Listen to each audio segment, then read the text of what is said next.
She cheated and left me for my best friend. She had no idea I was secretly making $500, $0 a year. Hello everyone. Dear listeners, please share your thoughts in the comments section below. And don't forget to like, share, and subscribe. Now let's begin the video, using a throwaway for obvious reasons with certain specifics modified to preserve anonymity. A few years ago, my wife cheated on me and ran off with my closest friend, James.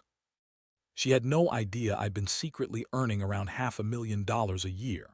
I remember the exact moment decided to end our marriage. She was sitting at the kitchen table, casually scrolling through her phone like everything was perfectly fine. I had just come in from work, ready to relax after a long day, when she looked up and said in a flat tone, "I want a divorce." There was no warning, no softening of the blow, just a blunt statement as if she was commenting on the weather. I stood there for a second, unsure if I'd heard her correctly.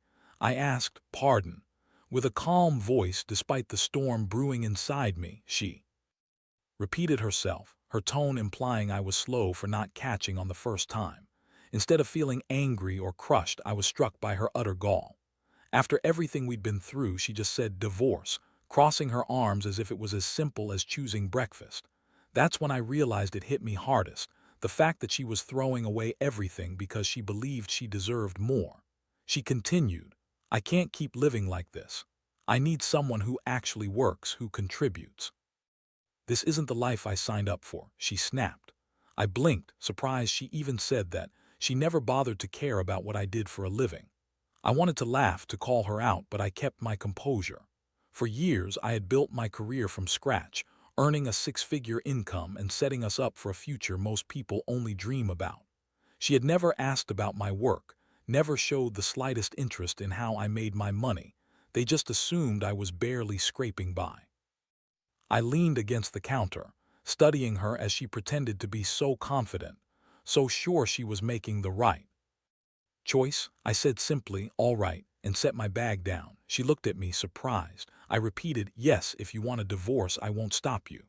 For a moment I saw a flicker of doubt flicker across her face, but she quickly masked it with her usual smug smile. "Good," she said, her tone triumphant. "I've already spoken to a lawyer. You'll need to move out by the end of the month." I thought her nerve was almost comical, but I didn't argue. If she wanted me gone, I'd leave for now. I just replied, "Fair enough," and headed upstairs, feeling her eyes on me, waiting for me to lose my temper, plead, or argue, but I gave her nothing. In the privacy of our bedroom, I sat on the edge of the bed and let it sink in. This wasn't just about divorce. It was about power. Wanted to feel like she was in control, like she was the one winning. She wanted to paint me as the failure, maybe even guilt me into fighting for her, that she was the victim and I was the villain. But she didn't really know me. The days that followed were like a master class in passive-aggressive sabotage. Found endless ways to criticize me, from how I folded laundry to how I spent my evenings. She lashed out at my hobbies, habits, even the way I brewed my coffee, trying to justify her decision by making me the bad guy. Then there was James, my so-called best friend. Initially, she kept mentioning his name in passing. "James said this," or "James suggested that." But then it became obvious he was more than just a friend in her eyes. I didn't confront her right away. I was waiting, playing it cool, letting her believe she was running the show, that I was clueless and passive. One evening, while I was packing a suitcase with a few essentials, she leaned against the doorframe, arms folded, a smirk on her face. "So, have you decided where you're staying yet?" she asked, her voice dripping with arrogance. I zipped up the bag, turned, and said calmly, "Don't worry about me. I'll be just fine." She was clearly annoyed by my composure.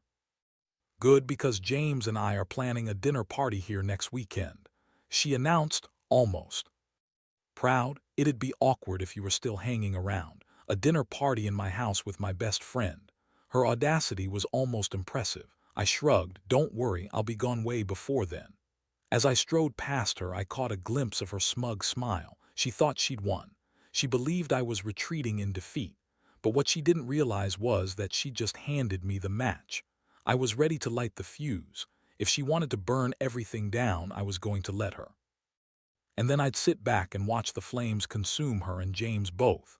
Sometimes, the best revenge isn't shouting or fighting. It's silence, patience, and letting the other person dig their own grave while you quietly prepare to bury them. Betrayal is insidious. It doesn't come with a fanfare or fireworks. It sneaks in unnoticed, disguised as casual chats or innocent gestures. One day you wake up and realize the foundation of what you thought was solid has been chipped away.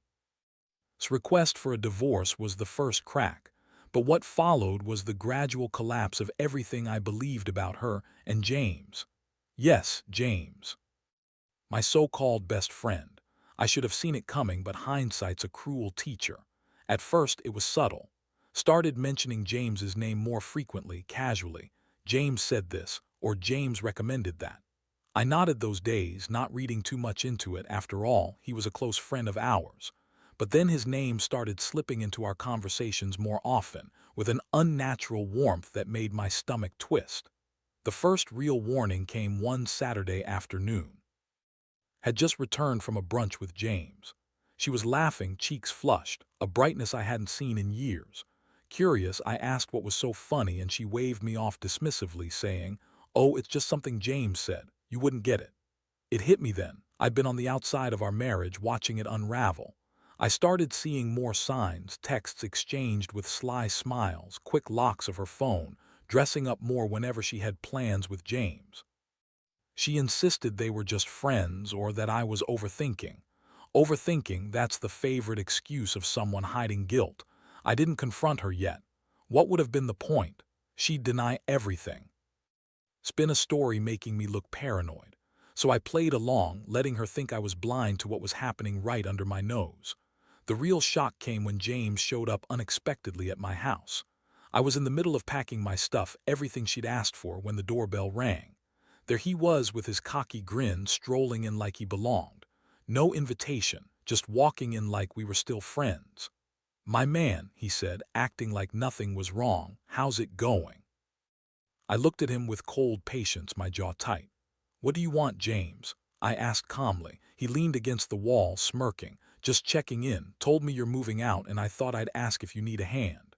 Help from the guy trying to move into my life, how original. I just shot him a quick, curt reply. "I've got it handled." He lingered, trying to look casual. When I glanced at him, I saw the wheels turning in his head. He wasn't just here to say hello. He was here to make his move. "Listen," James said softly with faux sincerity, "I know it's tough for you. Things happen, right? Life's unpredictable." I stepped closer, forcing him to meet my gaze. "Yeah, James, things happen. Sometimes they come back to bite you." His confident smirk faltered, almost like he realized he'd overplayed his hand. I ignored him, turning back to my suitcase to focus. He awkwardly said, "You've always been a good guy, no hard feelings, right?" I didn't respond. Sometimes silence is the best way to get your point across.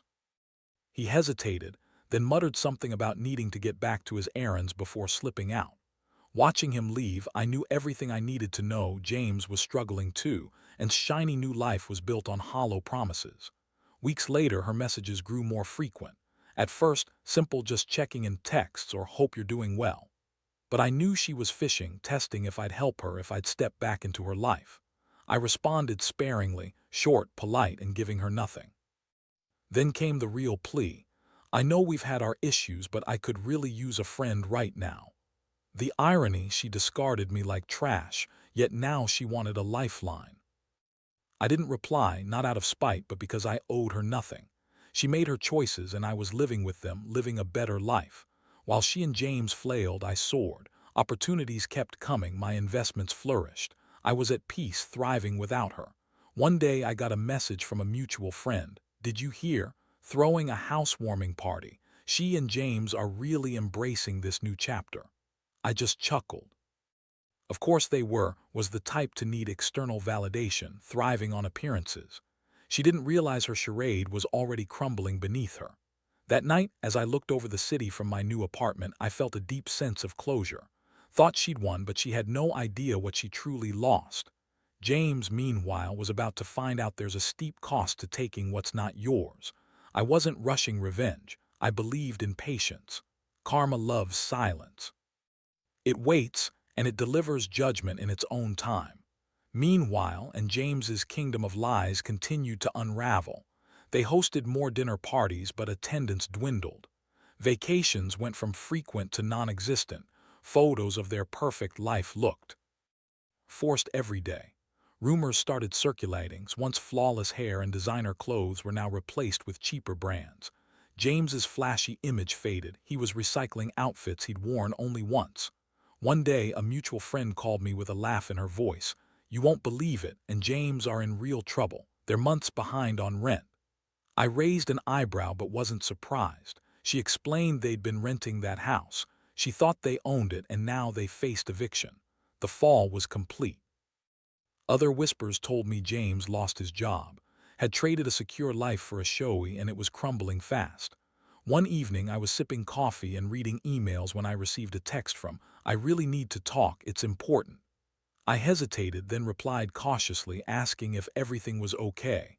Her response was quick, "Not really, and I are going through a rough patch. Could you help us with a small loan?" I couldn't help but laugh.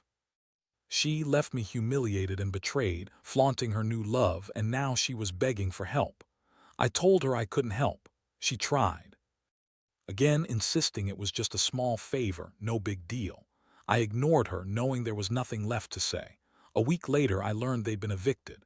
The landlord finally had enough, and now they were living in a cramped, run-down apartment on the outskirts. A mutual friend called again. "You should see it," she said, barely hiding her amusement. "It's a far cry from the life they were pretending to live." Barely holding it together, and James, well, he looks 10 years older. I didn't gloat. Their downfall wasn't about me, it was about the choices they made.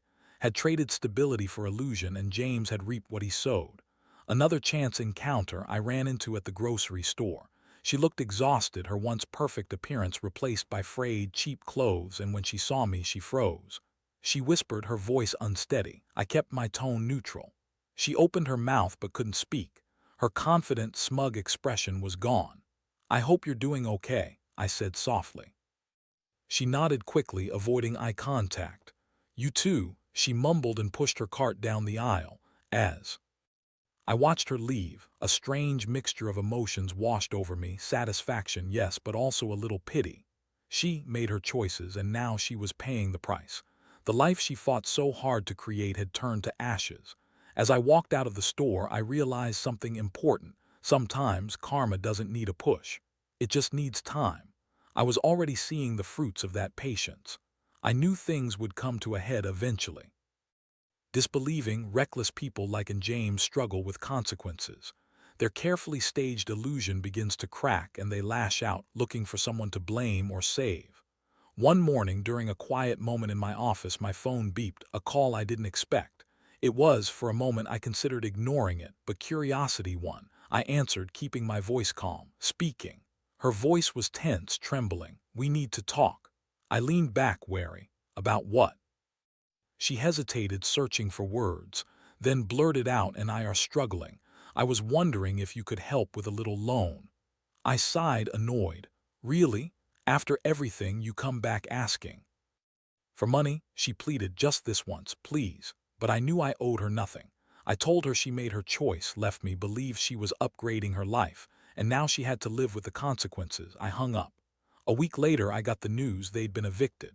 James moved in with a new girlfriend, only to discover he couldn't keep a job or hold a relationship anymore. Was left stranded, no job, no savings, no friends. Her family had cut ties long ago, tired of her constant chaos.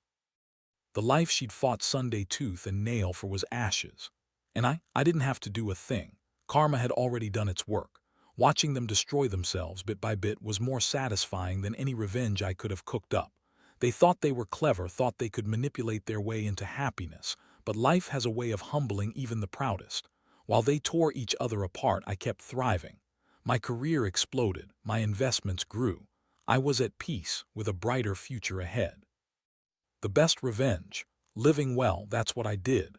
When you're betrayed, humiliated, and cast aside, you find out how resilient you truly are. The divorce wasn't an ending, it was a new beginning.